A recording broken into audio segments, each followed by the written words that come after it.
नमस्कार दोस्तों, मैं प्रभात हाजिर एक नए मोटिवेशनल वीडियो के साथ। दोस्तों, आज की वीडियो में हम आपको बताएंगे जिंदगी में आने वाले पड़ाव के बारे में, जिंदगी में आने वाले उस मोड़ के बारे में जब मनुष्य के सामने या किसी इंसान के सामने बहुत सारे विकल्प होते हैं। उसमें से कुछ विकल्प ऐसे होते हैं जिनको सेलेक्ट करके, जिनका चयन करके व्यक्ति उस समय अपनी जिंदगी को आसान बना सकता है, लेकिन उसके बाद वो एक आम आदमी की जिंदगी ही जीता है।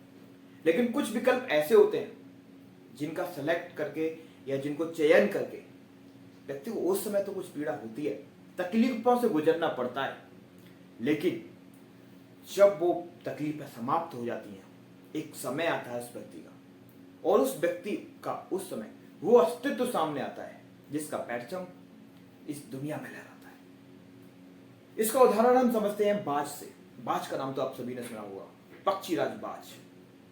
बाज की जिंदगी लगभग 70 साल की होती है।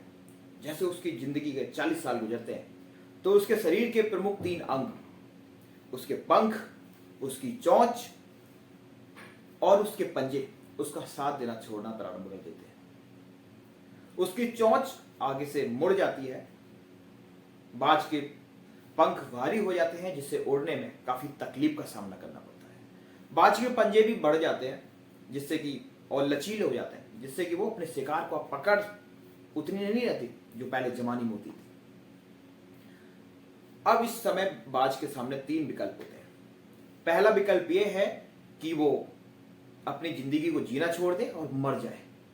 दूसरा विकल्प ये है कि वो अपनी प्रवृत्ति को छोड़ दे, अपने हैबिट्स को छोड़ दे और गिद्ध की तरह किसी के त्यागे हुए भोजन पर अपना अधिकार समझे।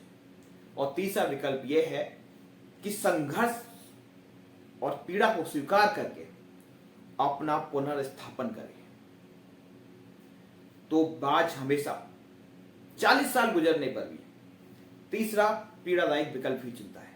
वो किसी ऊंचे पहाड़ पर जाता है, वह अपना घोंसला बनाता है और वहां पर किसी चट्टान से टकराकर या कहें तो टक्कर मारकर अपनी चोंच को तोड़ देता है और फिर इंतजार करता है उसके द्वारा उग आने का।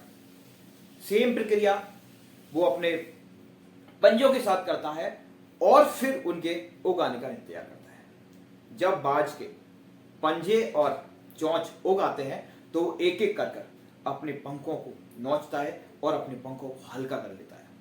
दोस्तों, इन तीनों अंगों के पुनर्स्थापन में लगभग 150 दिन का वक्त लगता है। सोचिए, इन 150 दिनों में बाज कितनी तकलीफों से जीता होगा, कितनी पीड़ा होती होगी, कितने कष्टदायक होते होंगे।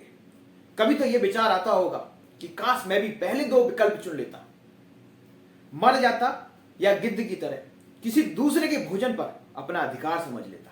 लेकिन नहीं, उसे तो पक्षीराज कहलाना है, उसे तो पक्षीराज कहलाना है, पक्षीराज बाज। जब 150 दिन गुजर जाते हैं तो बाज का पुनर्स्थापन होता है, उसके अंगों का पुनर्स्थापन होता है और वो एक नई जिंदगी, एक नई ऊर्जा के साथ इस दुनिया में फिर से आता है और अपने गरिमामय अस्तित्व को स्थापित करके इस दुनिया में पक्षीराज होने का परचम लहराता है।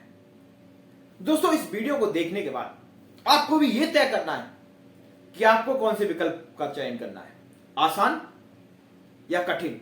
आसान विकल्प आज आपकी जिंदगी को आसान बना सकते हैं, लेकिन कठिन विकल्प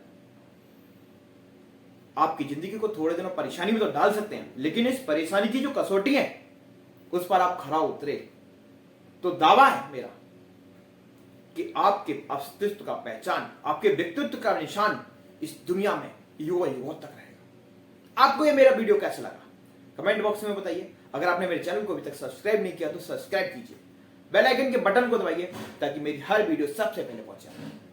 धन्यवाद।